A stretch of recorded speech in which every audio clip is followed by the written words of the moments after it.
Hi everybody, we are in Geometry Constructions off of All Things Algebra. This is right at the end of Unit 1, Geometry Basics. This is Type 5, Angle Bisector. And what we are doing is we are taking this angle and bisecting it.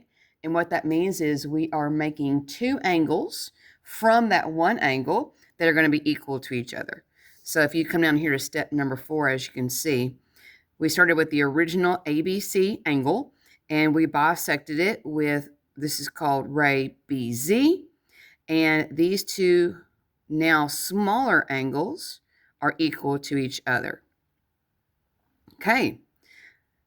All right, let's get into it. So you're going to first make an arc through the angle, and you're going to use that measure. So once you do make that original arc, which in this case is going to be a minor arc because it's smaller than 180. You're going to keep your compass the same measure. Your point's going to go on X, and you're going to use it to make a little baby arc here. And then you're going to put your point on the Y, and you're going to use your compass to make a little X marks the spot. And I always go through my, with my students going, hey, you ever, watch Pirates of the Caribbean and, seen X marks the spot? Well, that X marks the spot right there. This intersection is your second point in making your ray, your angle bisector. So you end up calling it Z. In this case, you connect B through Z with a ray. Boom, you got your angle bisector, and these two angles are now equal to each other. All right, I've got 2. Now you try problems. So let's get into number 1. All right, everybody, put your point on Q, and you're going to make a small arc, and make sure that it does cross both sides of your angle. So it doesn't really matter how wide that you have this, but once you've got it set, however wide you want it, don't change it, because we're going to use that to do off of P and off of R. So if you want it wide, woo-woo, good for you. Just comes out way longer out here. If you want it small, woo-woo, good for you. Doesn't really matter. But just once you make that decision, don't change it. So make an arc, you guys, make sure it crosses both sides of your angle. What I mean by that is it needs to cross QR and it needs to cross QP. Don't change this measure. Don't change this measure. All right, I'm going to call my top intersection point A, bottom intersection point B. And I do that if you're a teacher because I need students to understand that this next step is where you put your sharp in. It's going to go on the point A, not the letter A, the dot, the point A itself. We're going to make a little minor arc inside the angle because an angle bisector has to be in the interior of the angle. So I'm going to make an arc.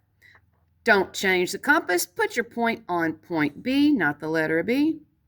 And again, make a little arc. And we now have our X marks the spot. This X marks the spot needs to have a dot of its own. I'm going to call it C.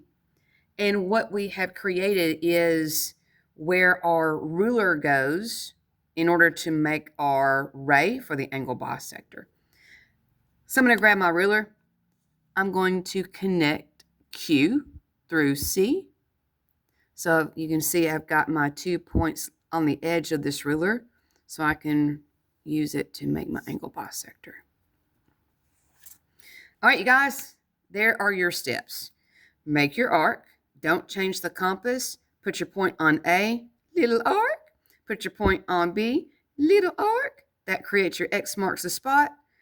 Look for that intersection. Connect it with whatever your vertex is of your original angle. Ours happens to be Q. And now you have 2 angles that are equal to each other.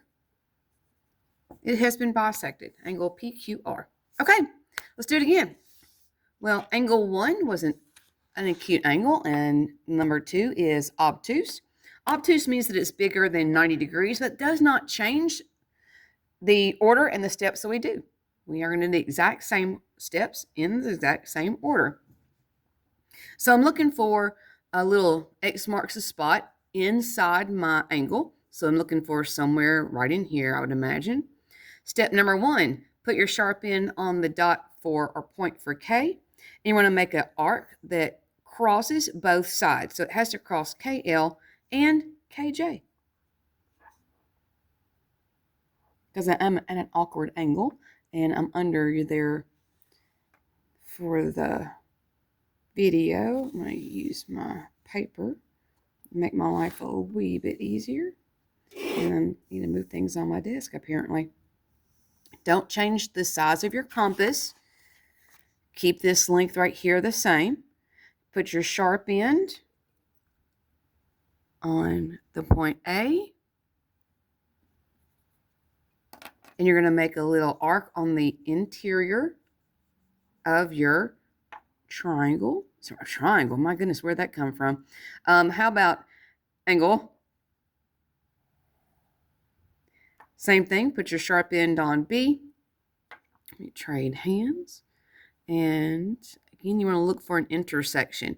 So if you draw both of those little minor arcs and you do not have an X marks the spot, you need to go back and make your arc longer because you definitely want to see where they cross. Now at this point, I will have students go, whoa, Miss Eccles, mine was not inside the original arc. Maybe you have an X marks the spot out here somewhere. That's okay. That is okay. All I'm looking for is, hey, where's this intersection to connect it to the K? So if your intersection is out here, y'all, that is not a problem. That is not a problem. All right, now I'm going to line point K with point C along the edge of my ruler and draw my angle bisector. Okay, there it is, you guys. So now I have angle JKC congruent to angle LKC.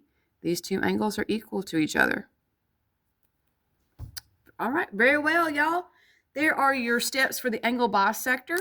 I cannot really speak for any other state because I've only taught in Tennessee, but I have most definitely seen this on a lot of exams and whatnot.